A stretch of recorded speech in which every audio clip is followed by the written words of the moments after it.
Say that again, Jackson. I've been obsessed with this idea of the things that we have as expectations for our quality of life. What if we did live without them because they weren't sustainable? Well, I think about that every day, actually. And the topic today is kind of tied to that, really. So what are some things that you think of we should be abandoning or seriously questioning what we do? So, I mean, it's really a thought in contrast to, people call it different things, eco-futurism, basically. Like, the mainstream approach to a lot of the problems we have is more technology, electrifying things, sustainable products. I mean, there's lots of good ideas around that. But what if it took you 24 hours to walk from your small town to the big city to go bring your items to market? Basically, there's a couple different ways that I've been kind of teasing out this idea. Like, one of them is, if we rewound the clock in history, at what level of technology would our civilization have been sustainable? And maybe that is the carrying capacity of So it's a great idea. maybe that's closer to the carrying capacity of Earth and more of the society, what our society needs to look like. Maybe it's not being able to hop on planes. I mean, right now we're like, well, how can we electrify everything and keep our quality of life? And maybe that's not the reality. I mean, if we have some huge collapse, we're going to be back to that. Yeah. Right. Well, there are people who've been saying this, and not just like super radicals. You know, there are mainstream people who have been talking about this, and the degrowth, the idea of degrowth is a huge topic. But you know, it's sort of most people don't want to look at that. The idea of degrowing, you know, of changing, giving up what we have. But I mean, we've touched on these themes, you know, all kinds of places through AG already, and I think about the Rebecca Solnit thing that we did, the essay that we ran from her a few issues ago, where she was saying that, you know, essentially out of catastrophe comes opportunity and purpose. And she also was noting which is very true, that these things that we're chasing in our pursuit of happiness are making us the opposite of happy. And so maybe we need to stop chasing them and looking at the things that do make us happy. And in the issue that we printed just a few days ago that will should arrive in subscriber mailboxes in a couple of weeks, we're recording this in mid-May. Carrot Quinn is she spent seasons in Alaska catching salmon. And the take will determine the size of the commercial take in Bristol Bay. And she just makes an offhand reference to, like, what would our country look like if it took us days to get between places, you know, between major towns or major cities, like it once did. And now you can be there in an hour or less, you know. So how different would our culture and our connections and friend groups and all that, how different would that be? And, you know, I think I think Rebecca was spot on. Like, if we were happy with this, like if we were objectively happy, then okay, let's find the way to make the technology work. Let's find electric planes or whatever that thing is that we want, but we're not happy. You know, we're like, the country and probably the Western world is in the middle of a mental health crisis. So, you know, clearly we're still buying cheap crap made in China on Amazon, you know, and it's not making us any happier. So, yeah. Yeah, I loved that reference. I was thinking about that too when Jackson first brought that up. I mean, that's something I think about in a different way a lot, which is just that in a much, you know, how different would it be if we had just never developed cars? You know, if everything was built around, you know, when you think about it, like the bicycle was such a radical invention, and it would have made a lot of sense to say, okay, you know, I guess the car was kind of, I mean, there are already other modes of transportation before the bike comes along, but if we had just decided, okay, everything's going to be built around, you know, what we can do with a bicycle. I mean, God, there's the like level of needless trips to get needless things immediately plummets. I mean, I've talked before about how crazy it is that we can drive an hour and a half to have lunch with my in-laws, then drive all the way home. you just wouldn't live that way. You wouldn't live in a place where you needed to be, you had to travel that far to get to people that you love. You'd be a bike ride away all the time, and you'd be a bike ride away from everything that you love all the time. And every time you went somewhere, you'd be outside moving around and doing all the things that we know benefits everybody. But didn't do that. Went with the car. I'm curious about how different relationships were 100 or 150 years ago. On the one hand, families were more nuclear. They were more integrated. You had multi-generations, and you still do in a lot of parts of the world, multi-generations living under one roof. I just wonder if whether relationships were on balance emotionally healthier and tighter because of that, or because we didn't have the language for emotional literacy. Did you end up with like more rudimentary squabbling? I don't know. So could be, but that might have been part of what makes us human. I mean, like those sorts of things might be the glue that holds us all together, whether we realize it or not. Like, it doesn't have to always be just everybody's stoked and everybody is having a great time all the time. I mean, sometimes squabbling is helpful. I mean, like, I feel like that's kind of the part of the fabric of being a community. Right.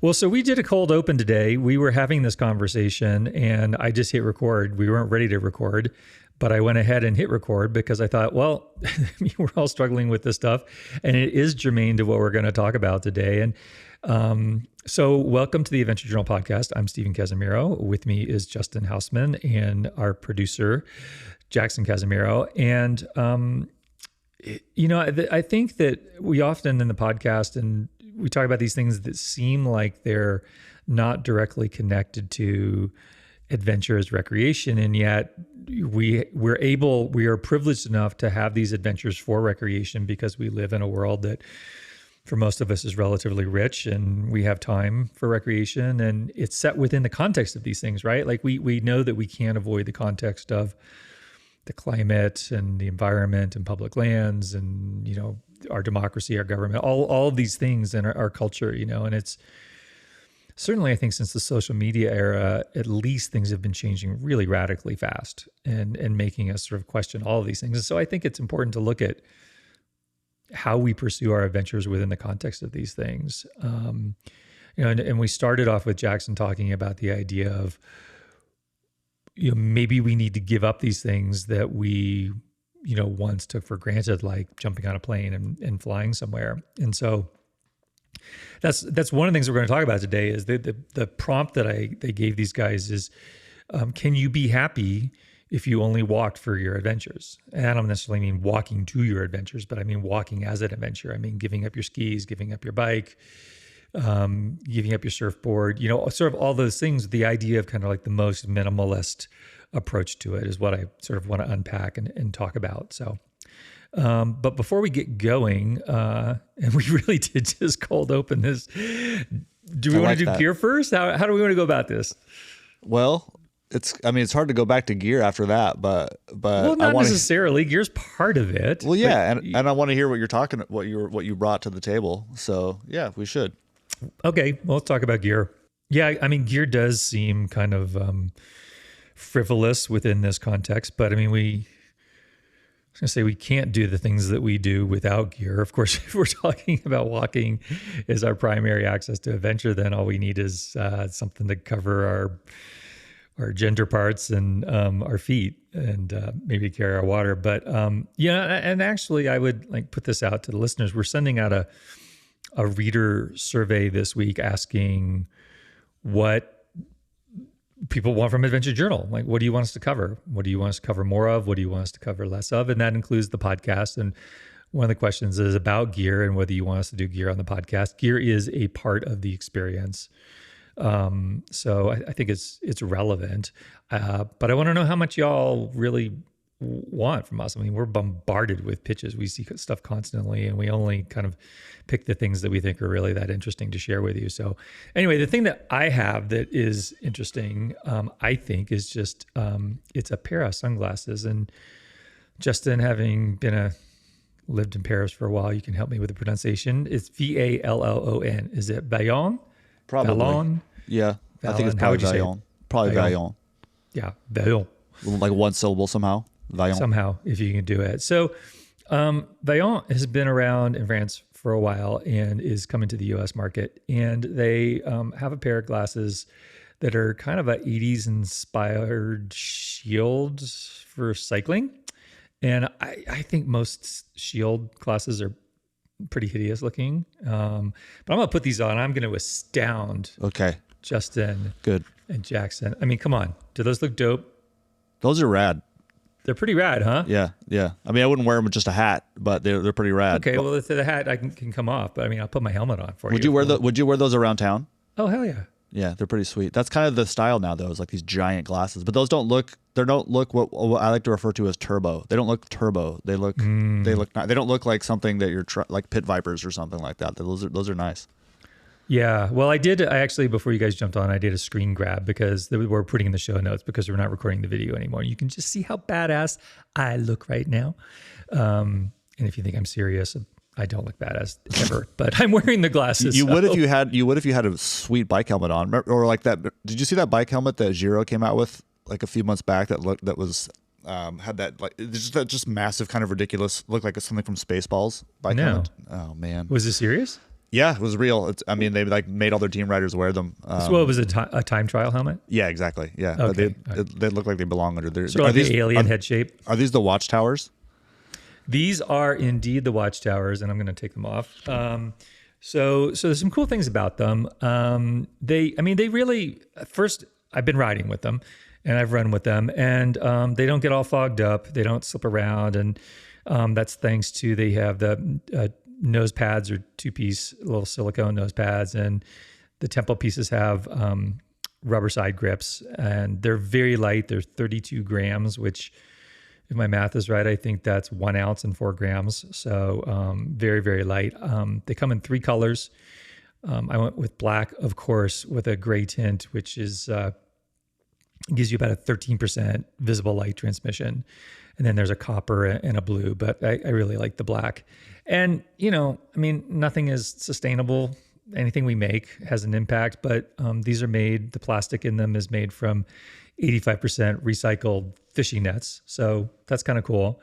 And then the lens is made by Zeiss, which of course is the gold standard for lenses. So I've seen a lot of shield type glasses, and you put them on and you can just see that kind of warping a little bit. It's just not as, not warping, but you just know it's not as sharp as you would like it to be. That's not the case with the Vaillants. They're great. The watchtowers are really, I feel like everything is sharp as I want it to be.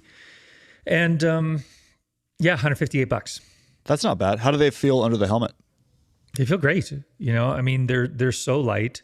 I don't feel like they're ever fighting with the helmet. I don't feel like the helmet lid is bumping on the top of them. So, everybody's head shape is different. Yeah.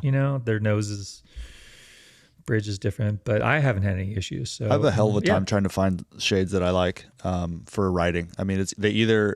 Almost everything I've ever tried fogs up, and I don't know if it's just the shape of my nose or what it is, but I had a pair of Smiths that didn't, but other than that, almost everything I've ever used fogs up. So I just kind of deal with it. And if they don't, I guess I've had some that don't fog up, but that's usually because they sit far enough away from my face. But then the frames hurt under my helmet, so I just I don't know. I've had everything from Smiths. I've had Tifosis. I'm trying some Rudy Project glasses that I thought they look kind of like what you have, and I thought they would work. They don't. I've even tried riding with those Ombraz ones that just have the the cord. Those are actually not bad, but I just have a really hard time finding glasses. What about that Pox? Have you tried Pox? I haven't tried Pox, but I should. Or Oakley's. Have you ever tried the originals? No, but I bet they work. Yeah, I bet they work. They're okay. Honestly, the best. If you're in a humid enough place, anything is going to fog. So. Well, that's true. I just deal with it by not wearing. I take my shades off when I'm climbing and put them on when I'm descending. It's kind of the way I've done that. But if I'm on like a cross country course or something, inevitably they're going to fog. The only ones I've really used that don't are probably dangerous, but like some Costa Del Mar fishing glasses I have that have glass lenses, and I don't know if it's the glass that does it or what, but they don't ever fog. But I don't love the idea that I'm riding around with glass right in front of my face. Do that. Yeah, but other than that, I always had trouble. Yeah, full stop. These. Don't ride with glass. Yeah, I'm sure it's bad. I haven't tried them, but for a while I've been looking at these Sun God Oh, I've heard of those. glasses.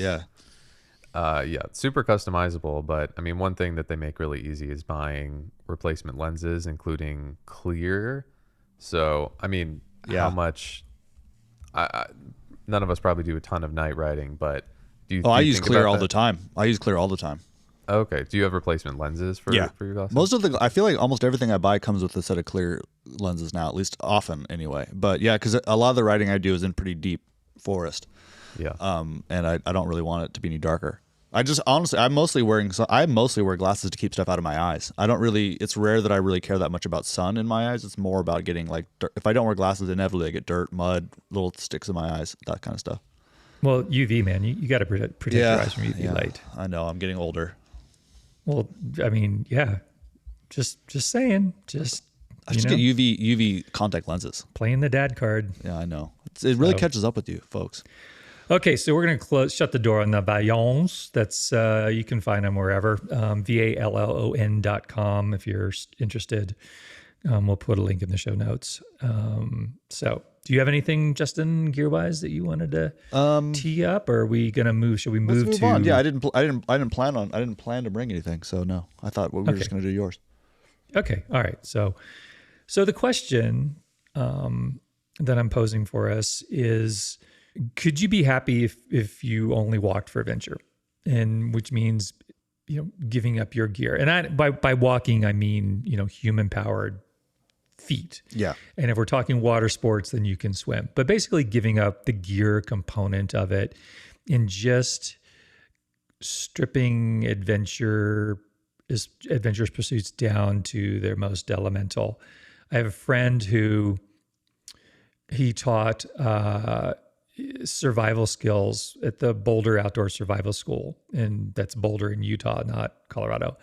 And he eventually left because he felt that the school was focusing on effectively teaching you how to survive a plane crash or something like that and get back to civilization. And he felt like it was more important to teach kind of survival skills as a way of life, basically. And I think that survival skills is probably a misnomer where he's coming from. I think it's resourcefulness is what we're talking about. Resourcefulness and your ability to adapt to things and find water in the desert, for example. And so he was kind of legendary for, he would go on these, at the end of the season, he would just go on these long walks. And I don't remember exactly what he took, but it was basically, it was very close to a bedroll, a water bottle, and a fixed blade knife. That's awesome. And actually the fixed blade knife, I've seen it. He made it himself. However you hammer steel and grind a steel, full tang, all that. So, it's a really interesting idea. And I find myself drawn to it kind of, I mean, nothing surpasses like deep powder skiing. Yeah. Nothing surpasses like ripping down the hill on your bike. I mean, I would very happily give up Justin's house for like a week of deep powder skiing. Like I would happily trade that. So I'm not being Luddite here, but increasingly, like again, within this kind of context, I just want to carry less things around with me, and I want to worry about less things, and I want to deal with fewer things in my life. And so I find myself increasingly, just leaving the bike at home, coming out to the desert, leaving the bike at home. And I'm going to go do a scramble, and Leith Tonino wrote a piece, it was probably our third year for AJ in print, basically arguing for scrambling as like a kind of an innate human pursuit is something distinctly different from hiking and distinctly different from climbing. So anyway, that's the idea. Let's talk about it. Well, I think that I definitely could be. I think it would be a struggle to get to that point. I'd like to get to the point where I could be happy with only doing that sort of thing. I think in the same way that I have trouble just sort of sitting and being, I've been trying to work on meditation and things like that lately, and I have a really hard time with that. I mean, I can sit in one place, that's fine, but it's really difficult to stop my mind from just kind of doing it what it wants to do. And I feel like that would be kind of similar if I tried to eliminate, like bikes would be the most obvious and easy example, because it feels like that's more not that it's more productive. It's just that it's more tiring and there's more thrills involved, and it would be a little bit, it would be hard to kind of put that aside. But I do feel like ultimately I would love to be at the point where just hiking or just adventuring with my feet would be all I could do. I think the other issue would be time. It's like I can work in, if I had infinite amounts of time and I could just walk into the hills like every day, that'd be fantastic.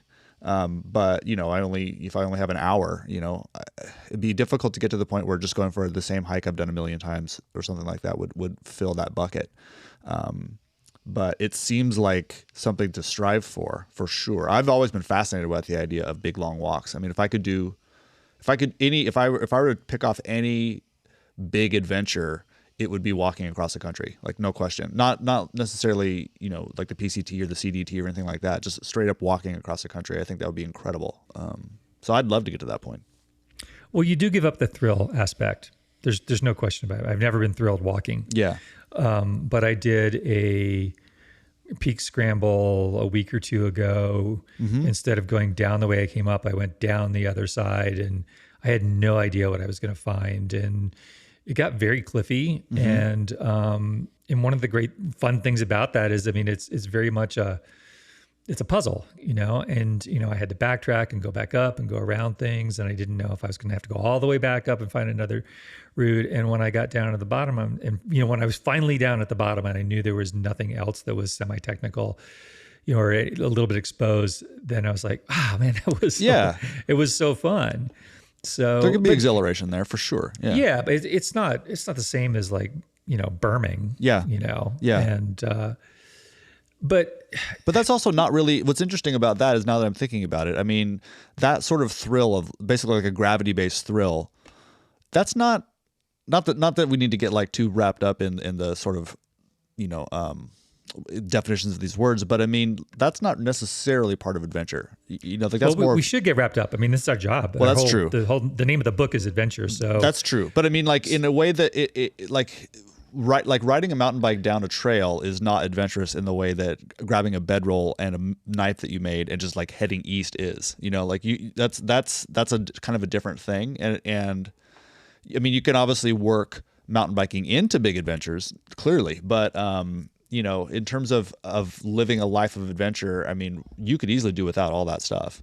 I mean, there's really nothing more adventurous than just walking into like a jungle, right? And just like, I'm going to get out the other side. I mean, that's pretty dang adventurous. Well, the key, probably the biggest element of adventure is uncertainty, and riding or hiking the same trail that you've done 100 times, which I have many trails that I have ridden 100 times. It's not an adventure anymore. I mean, that's one of the reasons why we don't cover, say, half pipe stuff, right? Yeah, or bike parks, because that's not adventurous. It can be really, really fun. It's super athletic. It's kind of gymnastic, but I just don't see the adventure, and so we don't get too hung up on, oh, well, if you're mountain biking a favorite trail, that's not an adventure. I mean, it's still adventurous. So I'm not gonna we're not like so committed to this idea of adventure with a capital A that we're not going to cover anything that it doesn't 100% adventurous. But well, it does still feel like a little adventure. I mean, Matt Warshaw from the Encyclopedia of Surfing had a really great line somewhere a long time ago. I think it was an interview, and he talked about one of the reasons that he loves surfing so much was because every day, even if it was the same waves, same size waves you surfed a million times, like really didn't really matter what you did in the ocean. It felt like a little bit of an adventure, like every day. And I guess that's how I feel about like mountain biking. I go out, even if it is a trail I've done a bunch, spin around it, get sweaty, hoot a couple times, and it feels like I've had a little adventure. So yeah, I mean, I think any kind of bike is adventurous. I mean, I think that just getting on a bike and it's I mean, it fits my definition of adventure. And I'm not going to give up skiing or biking, but if I had to, if somebody asked me which one I would give up, I don't know. I would probably go. I don't even want to say it. Yeah. Skiing before, just because the bike of the transportation mode. But exactly. I'm not giving up either. It's like Sophie's Choice. I'm not making that call. What about, so would body surfing count as just, sure. See, like there's probably so many little, swimming to Catalina would count. Totally. Yeah. Like that kind of, like, I would like to get more. There's little things that we don't do that often that you could do that would be super adventurous. I talk often about how there's, a bunch of, my town is crisscrossed with a million creeks. And I don't really use them. I mean, you can, like, there's no law that says I can't go swim in the swimming holes and go tromp through in my wading boots, which I do sometimes, just kind of get the feel of wearing wading boots as I get excited about fly fishing. But there's no reason why I couldn't just, after this podcast, just go walk over this creek and just like follow it to the source, like going through different neighborhoods and then out of town and then up, just walking along I don't know where it starts, and just kind of finding the headwaters of this little creek. Like, that'd be incredible. That'd be a fun adventure. And that's the kind of thing that I never work into my day, and that you totally could. And like, body surfing would be really interesting if someone like me just decided I wasn't going to touch my surfboards for another year, and I was just going to body surf. And all of a sudden, I'm going to be looking at different kinds of waves and different kinds of places to go, and completely change my approach to being in the ocean. And that would probably and every wave is going to be fun. Every wave is going to be fun, and it's a great workout. And I think, I mean, honestly, I should just do that. I should do both of those things. I mean, like, what a wonderful way to expand your conception of the world around you, like, instantly. Which is funny because it's so slow, right? Like when I think about if I just walked everywhere, I mean, and if I just didn't ride a bike and I got to walk to the next town for a doctor's appointment or something like that, so I'm gonna have to leave an hour earlier than I normally would. I guess that might get onerous eventually, but it feels like your perception of where you live would expand dramatically. And I love that idea. I love that. For sure. Well, let's go back to kind of the very, very beginning, where we're talking about these things that you give up, and where I am in my life with my kids grown. And we do AJ out of our home office. We're carrying less inventory, so I'm trying to be less tied to that one particular place, and I'm trying to build. I'm actively trying to, like, change our lives, my life and Joni's life, sort of structure-wise, so we can do more of the things that are important to us, and not take all of those things that society says that you should do, or the comfortable things. And I've grown just tremendously bored with living in South Orange County, because I have literally ridden or hiked every single major trail and almost every single minor one there. I spent 2 years doing that as a pursuit. Surfing is just bonkers crowded. I don't really have any interest in that. And for me, adventure revolves around novelty and seeing new stuff. I think probably for most people, that's a big element of it. And so, as I've talked about here in the past, we bought land in the Mojave Desert near Joshua Tree, 5 acres, way off grid, nothing around it. And we put a little Airstream on it. And I got to tell you, when I get up and I make my coffee in the morning and I look outside, I get home in suburbia, very suburban. I look at my backyard, I see 3 walls, nice greenery. Everybody see 3 walls and blue sky. I look out the front and I see other houses in a street, and I reach for my phone. And kind of like, okay, well, I'm going to go read something, and I'm going to read the news. I'm going to read something. I get up at the Airstream and I just sit, and I never get tired of looking at the mountains. I don't get tired of listening to the bird song, of just seeing what plants are in bloom. And it's been really striking to me. It wasn't something that I expected, dividing my time between the desert and the coast, how much the lack of houses in that exposure, just a simple nature, completely changes kind of my mood and sense of well-being. How could it not? Yeah. How could it not? Well, I know, right? But I mean, we know all those things, like biologically, what being in nature does, and that sense of awe. But, we did this as an escape, from our daily lives. We did it because, I've been coming to Joshua Tree since I moved out here in '87. We love Joshua Tree. We love the high desert. We have friends out here. We had a lot of other reasons. But then I'm discovering these just these unexpected benefits to it that I don't think that I would have had if I sort of stayed in suburbia. And so where I'm going with this is, you say, well, you don't have the time, or your life isn't set up that way. And so I would put it on you, or anybody listening, to really think about that. Like, right. Okay, you said if the culture we're living in is insane and we go along with it, then we're insane. So if you feel like the way that people are traditionally living now in the West is unhealthy, then we need to rethink. And then we need to rethink that. And I'm trying to, I'm going beyond rethinking it. We've gambled financially. We've done these things because we felt like it was really important to us. And I'm even trying to structure my world so that, like, when it comes right down to it, like, how many hours a day do you really actually need to work to get it done? Oh yeah, You know, yeah. That's been far fewer than you think. that's been something that I'm kind of worried about in terms of the culture that's, because clearly people are trying to claw people back to the offices, right? And like I watch people I know, like, I mean, I've always worked from home, and so I've always been aware of that kind of thing. And you know, my wife works really hard. I mean, she's the big time breadwinner in the family, but she's really good about going, oh, you know what, like, maybe today I only have to work 2 hours. I have these meetings that are really important, and other than that, I'm going to go mountain biking for the rest of the day. She's doing a better job than I am right now of that sort of thing, which is fantastic. But I would hate to see that sort of freedom get kind of squashed in the name of people feeling unproductive and having to go back to offices or something like that. Like, she can take her time to do kind of whatever she wants to do, which is great. One of the things that I've been thinking a lot about, I've had, you know, a lot of conversations. So I'm 45. I've had a lot of conversations in the last few years with other dads my age who have lived a very adventurous life, all of us have built our lives around being able to surf whenever we want, camp whenever we want, bike whenever we want, you know, turn down other opportunities, chosen career paths that allow that to happen. But then it kind of doesn't matter how we arrived at this point, but a lot of us are kind of feeling stuck. You know, that's middle age, obviously. What do you mean by stuck? Well, just kind of like a sense of, this is my life now. Like, this. It's not going to change. It's not going to change. It this is it until like, you die. Like, I keep having you know, this is not my beautiful house. This is not my beautiful wife. That goes through my head every day. You know, and I love my family. I love my wife. I love where I live. I love all those things, but it doesn't seem to matter. Most of us have kind of arrived at this same point. And I was baffled at first when my friends would start reporting this, and then now I'm there too. The reason I bring all this up is one of the things I keep thinking about is, you know, humans are nomadic, like, by nature. Like, we evolved to move. We evolved to follow the seasons. We evolved to follow game animals. We evolved to follow different kinds of plants. I mean, like, it's baked into our DNA to move and to not be stationary.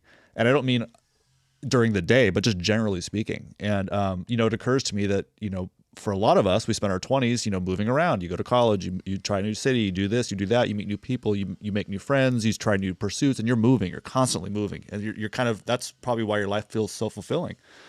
And then you get to a point where you're kind of done with all of that, and you're just, here you are. And it's a very strange place to be. And I find myself really drawn lately to stories of people just walking. Like, I have a list I wanted to bring up at some point in this conversation of people that just spent years just walking, you know. And God, that sounds amazing right now, just being on the move constantly. And I'm assuming that's partly why you're getting so much satisfaction from spending so much time in the desert, where you're just expanding your horizon. You're getting to go over the horizon in ways that I just can't right now. Well, that's part of it. The other thing too is that there's wilderness in all directions. Mm-hmm. I mean, I am, you know, right now I am maybe 6/7 of a mile from the wilderness boundary. Yeah. You know, I'm a half a mile from a national monument national monument boundary. So, you know, there's mountains and nature all around me. There's no water, but there's like incredible opportunities for scrambling, hiking, exploration, learning about the plants in all directions and things that aren't suburbia. But I think that a little bit of what you're feeling is that, you know, that's sort of that be careful what you wish for, because, you know, you get up on the plateau and you look around and you're kind of like, well, I love this, but, you know, is this all there is? Like, it's that pursuit of the novel and the next thing, I think, that is an innately human feature. You know, mm-hmm. it's part of what we are. But I also think that relevant to this idea of, could you be happy with just walking? I mean, at the core of that question is unshackling yourselves from the things that may seem like they serve you well, but maybe they're holding you back. Mm-hmm. And I'm not saying your bike's holding you back. No. But you know, like, I don't know, like, I'm trying to think of a good example. Like, take like packing for a trip, right? Like, the difference, I can't tell you how many times I planned to take my bike, and then I started packing, and and I was just like, I just don't want to deal with this. I don't want to deal with the rack on dirt roads. Totally. I don't want to with locking it, you know, all that sort of stuff. I'm just going to go. Yeah. I'm going to go light. And so I think that where you are, the difference between where you are and where I am in my life is that you're in the middle of it. You have the mortgage, you have little kids in school, you're going to be on that path for a while. And I'm at the point where like I've gone through all of that, and now I'm trying to shed stuff. Totally. Yeah. And that includes bikes. I've been trying to get Justin to buy my Specialized fuse. Just wait for that price to drop. It just did. It dropped. So I was actually going to ask you. I've got two. Maybe if you want to trade two for your Marin full suspension. I'm supposed to get another Marin this week to demo, so we'll see how much I like that one. Well, then I'm just going to get a Marin to demo. Yeah, you should. You totally neener. should. I didn't even think about that. I actually should have thought about that when you were asking about mine. No, I've been emailing with Chris, so I don't. I may just get one to play with, but probably not, because I don't want like one more thing, right? Like do I want one more thing that that I want to test and then I write about? So I guess for me, it's like coming back to, what is the equivalent for us with families, spouses, and maybe mortgages? What is the equivalent of a bedroll and a fixed blade knife and a water bottle? Yeah. Like, and the thing that I've been kind of experimenting with the last couple of years is like, how little can I get away with and still be happy? Will I get to the point where no, I need a bike. I need another bike, or I want a bike because I don't need a bike. But you know what I'm saying? I do. So stripping it away to the essence. And there's a saying that's, it's been attributed to Yvon Chouinard, but he may have said it, but he certainly isn't the only one, which is like, the more you know, the less you need. Mm-hmm. Yeah. And, another way of looking at that is, what you carry on your back is what you don't know how to live without, basically. So if you have knowledge about where to find water or how to live off the land, then you can get away with a water bottle and a bedroll and a knife. And, instead most of us are, carrying pound upon pound upon pound of these things that we think that we need. Well, if I can offer one way of thinking about it, we mentioned, where would you draw the line on technology? Like, something that probably makes it over the line is like clothing, a jacket, a bedroll. Things that don't might be something like a cell phone. And I think as a way of kind of parsing out where that line is, there's just a concept people talk about called human scale. And I've heard a lot in the like how we design cities around cars. And basically, if you think of like signage, gas station signs, they are designed for car scale billboards.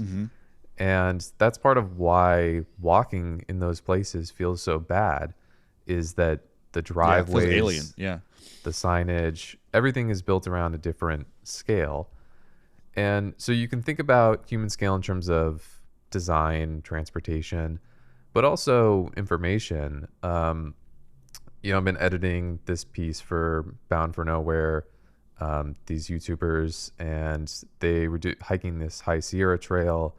And they have this section where they really talk about like information traveling on trail. And the scarcity of information was something that creates this game of telephone down trail and trying to figure out which information is correct. And you can't just Google if this creek is running. Right. And so I think that sense of scarcity is created by human scale. I mean, information travel is one of those things that is also alien and bigger than our minds can comprehend. And, we are downloading an entire world's worth of news into our heads that might just not be designed to fit. Before we abstracted away the human scale, information traveled at the speed of a horse and, what the speed of memory, what you could remember. And I guess I'm just teasing that out as one way that we can kind of think about why some things might feel like they break our brains a little bit more than others. That's very well put, man. No, it's a great point. It's a wonderful point. And I think it's a really great context to think about all this stuff, the idea of human scale. We're in the media, and partly because I like it and partly because I feel like it's my job, I justify like this constant reading of the news. But the reality is that most of that stuff has no bearing on my life. Unless you're involved in policy somehow or an activist, most things that you read about, learn about are not going to affect you in any way. You probably know who you're going to vote for. Yeah.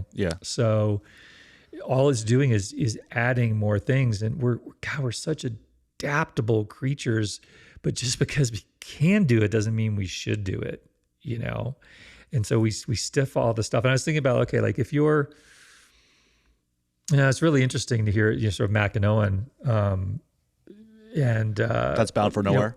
That's Bound for Nowhere. Yeah. And, and that idea, and, I think about my friend Breck, going on these long walks, and what do you actually need to know, And I'm not suggesting that we reject, the benefits of culture and society, not at all. But when it comes right down to it, we need water, we need food, we need shelter, we need relationships, we need human relationships. And beyond that, we don't really need anything. And yet we accrete this stuff. And I mean, that's the thing. Like I haven't, I've been spending now, I don't know, well, most of the last year and a half, but, really intensively the last probably 6 months out here in the Mojave. And I brought a bike out, and I didn't really ride it. And everything I've been doing has been underfoot. And is that the right way to say it? Underfoot? Well, sure. On foot. Yeah, I know what you meant. Yeah. And I haven't for a minute felt like I missed the thrill. That's cool. That's neat to know, because I imagine that would be the case with me too. It'd be interesting to kind of commit to that. I'm curious. Although I can ask if we want to take a break, I can ask this after. It feels like let's take a break. Yeah, let's take a break. All right, we'll be right back. You love adventure, we love adventure, and that is why we created Adventure Journal in print. It is the gift that we've made for ourselves and for our friends, and hopefully for you, that is analog, that gets away from screens, that gives you some of the most interesting, deepest, and thoughtful stories from some of the best writers and photographers working in the outdoor space. We do 4 a year. You get free shipping and a deep discount. It's $60 to have this absolutely beautiful, no batteries necessary celebration of adventure in your mailbox. Get it at adventure-journal.com. I am drinking, it's gotten cold now because we're halfway through the show. I am drinking Long Weekend coffee. We launched Long Weekend coffee earlier this year to bring you and us blends that are not fussy, that will take any kind of brew method that we like, whether it's at home, in a cabin, on the tailgate of a truck, doesn't matter. We have 4 blends. We have dark, medium, espresso roast, and a decaf. I think they're pretty amazing. I guarantee you will like them. Check us out at longweekend.coffee. And we're back. And I've been wondering, what if because you catalog everything that you do, or at least it seems like it. Like you're big in Strava, you're big in, maybe not Strava specifically, but you're big in sort of, marking what you've done. Do you know how far you've walked in one go? Or that could be a trip, I don't like a backpacking trip too, but I'd be curious. Yeah, I haven't ever done a really big backpacking trip. I've done more stuff on bikes. I've done 300 miles in a week, 6 days on a bike. That was Telluride to Moab and the San Juan Hut System. I've ridden the White Rim Trail in Canyonlands. I did it once in that's about 103 miles, I think. I did it once in 2 days, and I did it once in a day. But the biggest on foot thing, I got a job as a photographer for this event that JanSport used to put on here in Southern California. And it was, they called it like the 8,000 meter challenge. I think it was 8,000 meters of climbing, and you had to go up 3 really big mountains here. And I went up 2 of the 3. I didn't have time to go to the top of the middle one, or I wouldn't have been able to get the job done, but I had to shoot all 3 of them as people were going up and down. And over the course of that day, I did about 50 miles, but it was just continuous. Yeah. That's the most I've ever banged off in a day. So no, I don't really have I forget the name. Is it Craig Maude? Who's the guy who does these long walks in Japan? I don't know. That name sounds familiar, but sure. Maybe. He's a big, I don't know what you would call him, Substacker or newsletter guy, or he just goes on these long walks in Japan and writes about them. And maybe people just gobble it up because it's easy to walk in Japan. The longest days I've put in walking without being hiking is Japan. I've done 19 miles a day there without even realizing it. You just look at your phone at the end of the day and you're like, oh my God. So I think you've said numerous times that longest you've walked is like almost 20 miles, right? Yeah, and that literally is in Japan in one day. But I asked that question because when I think back to sort of the longest period where I was mostly on foot was a job I've talked about probably on the podcast before when I was with the National Park Service for a summer doing archaeology, and we were just doing surveys. So that's just walking, and that we did 10 days on, 4 days off. And sometimes on the 4 days off, I drive to Fresno or something, but most of the time I didn't. So that would have been weeks without anything other than my feet. And I wish I'd have kept track of the miles. But I do remember that was probably the best physically, I guess no surprise, right? But like that I've ever felt in my life. I mean, I was in my early 20s, so that's going to help too. But everything we did was on foot. So it was either climbing, through off trail through brush, or like hiking back to the main area at Road's End to like get something that we needed for one reason or another. We would routinely do like 20, like maybe not 20-mile days, but close to it, just on trail, just to get from one place to the other. And I still look back on that as a really great summer, just in terms of that aspect. It was so nice to just be completely free of anything other than my own feet, my own hands, and like the tent for most of the time. It was magnificent. So you probably know this better than I do.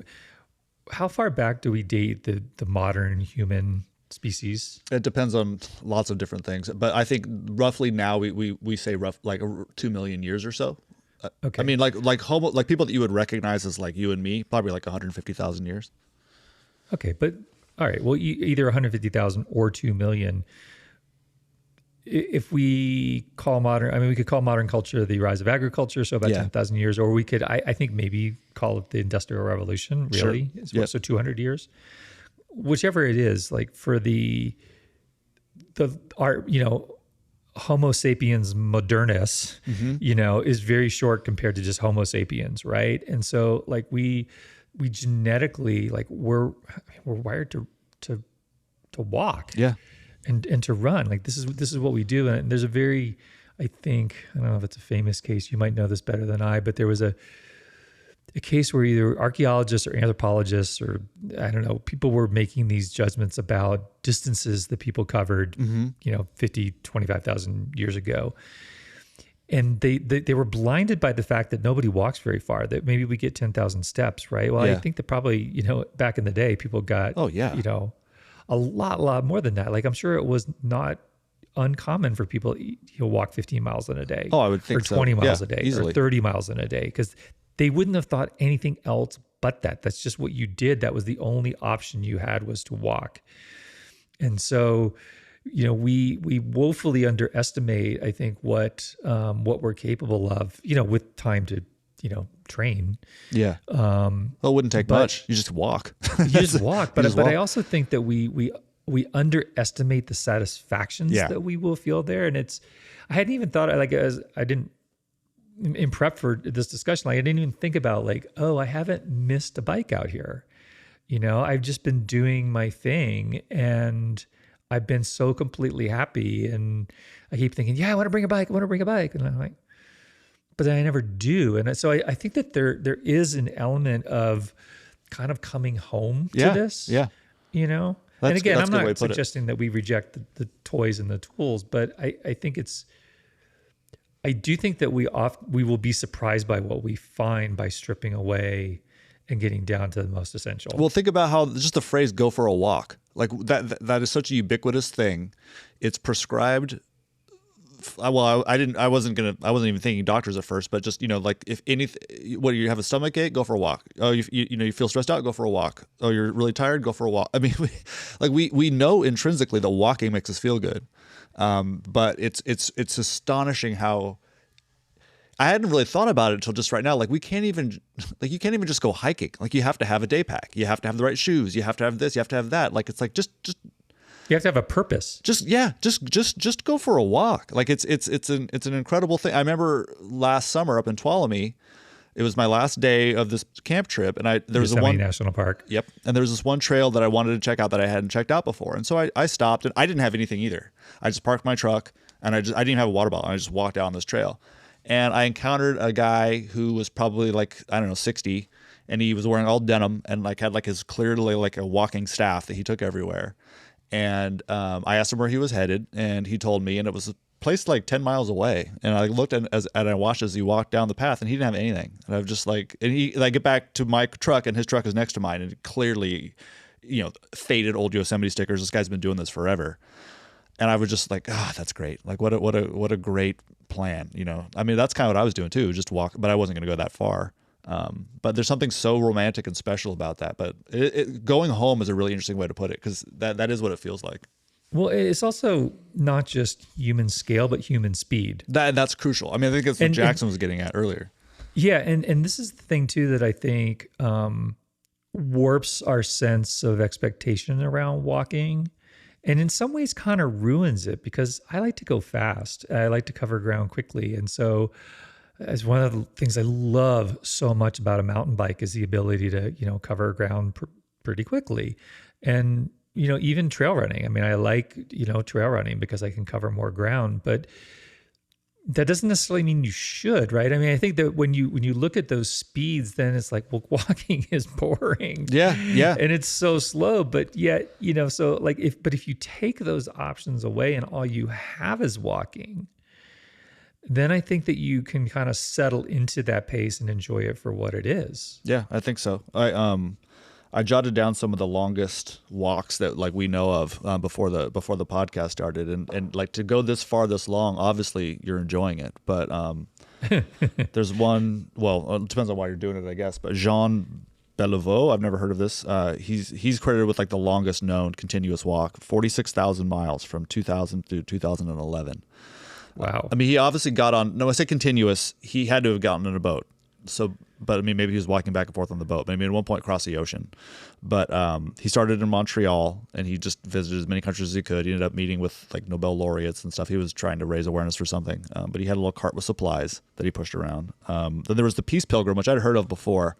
A woman named Mildred Norman, who I think this was during like the Korean War, was trying to like basically like a protest against violence, and she walked 43,000 miles over a period of about 30 years. But she was just walking back and forth across the U.S. continuously. That's just what. And she, got on the news a bunch, and that was kind of her thing. But she died, ironically, in a car accident in 1981. But so did Colin Fletcher. Yeah, that's right. Well, yeah. I mean, he lived for 7 years after being hit by a Right, forerunner, but that was it. Yeah. He never really recovered. Yep. And she was on her walk when she got hit. Or I'm sorry, she was on a walk, and then she accepted a car ride to go to give a talk somewhere, and then she got killed in a car accident. But she was still on her. She was in a car when she got hit. Yeah, but she had like decided to get in a car to like go somewhere, but she was still walking. Like she just like took a break that day to like get somewhere. But then I also remember, you might remember this, during COVID, I can't remember what his name was, but it kind of went viral, but a guy figured out what the longest possible continuous walk would be. And it was something like 14,000 miles from Cape Town to Vladivostok, Russia.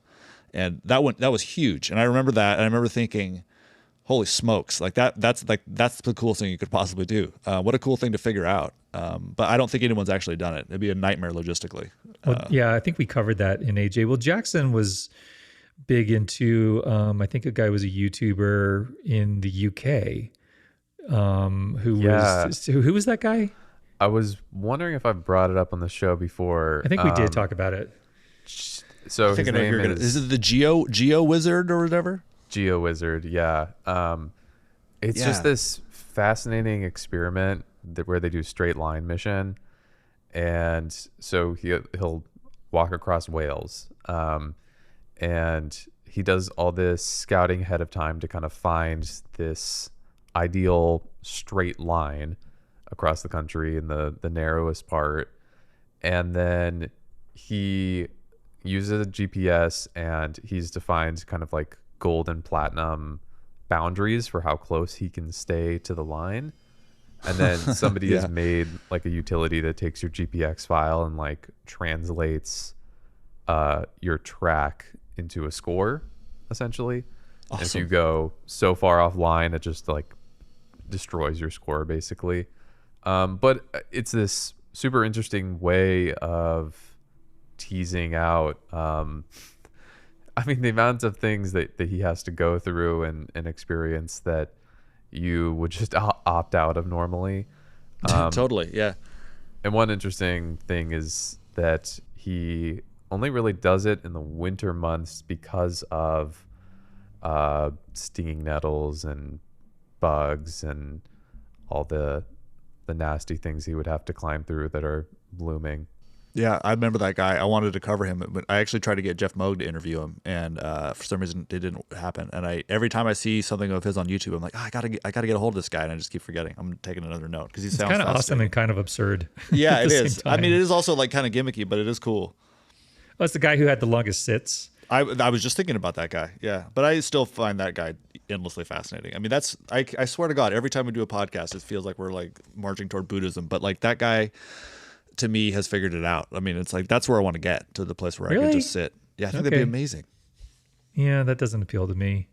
I mean, I do find myself doing it more now, Yeah. but I don't know. I like to move. So, well, we should bring this to a close, huh? And do we have any other points that we wanted? Did you have anything else, Justin, that you wanted to hit, or Jackson, that you want to I touch don't on? think so. No, other than let's walk more. Okay. Yeah. No. I mean, if you stayed with us this long, God love you. I do think it's. I mean, one of my goals personally, and then sort of infusing this in AJ is just question reality. Question assumptions. Is this? Are we happy? Is this fulfilling? Does it connect us to other people? Does it connect us to nature? All that sort of stuff. And so, I do think that this looking through this lens of walking is a pretty, or walking sort of as an analog for kind of minimalism, stripping away things that you don't need and getting to the essence of what you do need. So at minimum, I think it's a good thought experiment. Absolutely, yeah. I'm excited to do more walking now. Just thinking about maybe I won't take a bike ride today. Maybe I'll just walk somewhere. Mm-hmm. All right. Thanks for listening. Thanks for being part of the AJ friends and family. Yeah, if you want to like us on the usuals and follow us and all that sort of stuff, that's great. And if you don't, that's great too. We just thank you for listening. We'll catch you next time. Bye-bye.